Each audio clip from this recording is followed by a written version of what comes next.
Daman airport road ઉપર overload cable role ભરેલ ટેમ્પાએ પલટી મારી પોલીસ હેડક્વાર્ટરની દિવાલ તોડતા દોડધામ। ચાલકે વળાંકમાં કાબુ ગુમાવતા ટેમ્પો ગોઠું ખાઈ ઊંધો વળી જતા કેબલના રોલ નીચે ખાબક્યા, ચાલકનો બચાવ। દમણ એરપોર્ટ રોડ ઉપર આવેલા પોલીસ હેડક્વાર્ટર સામે અકસ્માત સર્જાયો હતો, જેમાં ઓવરલોડ માલ સામાન ભરેલો એક આઈસર ટેમ્પો ધડાકાભેર દિવાલમાં ઘૂસી જતા પલટી મારી ગયો હતો। પ્રાપ્ત વિગત અનુસાર પોલીકેબ કંપનીમાંથી કેબલના ટોટિંગ રોલ ભરીને મસાલ ચોક તરફ જઈ રહેલો Eicher tempo number DD01Z9501 police headquarter પાસેના લાંબા વળાંક ઉપર ચાલકે કાબુ ગુમાવ્યો હતો। ટેમ્પામાં ક્ષમતા કરતાં વધુ વજનદાર કેબલ રોડ ભરેલા હોવાને કારણે ટેમ્પાનો પાછળનો ભાગ પોલીસ હેડક્વાર્ટરની કમ્પાઉન્ડ દિવાલ સાથે અથડાયો હતો। ટેમ્પો માર્ગ ઉપર જ ગોઠું ખાઈને ઊંધો વળી જતા વજનદાર કેબલના રોલ છૂટા પડીને નીચે ખાબક્યા હતા।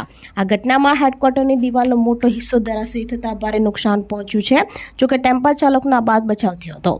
અકસ્માતની જાણ થતાં સ્થાનિક પોલીસનો કાફલો PCR વાન સાથે તાત્કાલિક ઘટના સ્થળે દોડી ગયો હતો અને રોડ ઉપર પડેલા ભારેખમ ટેમ્પા તથા કેબલના રોલને હટાવવાની કવાયત હાથ ધરી હતી।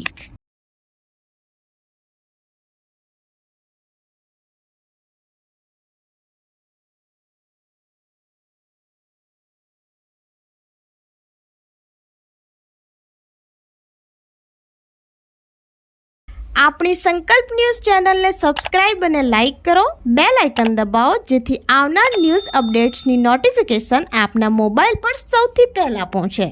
Like, subscribe and share the video.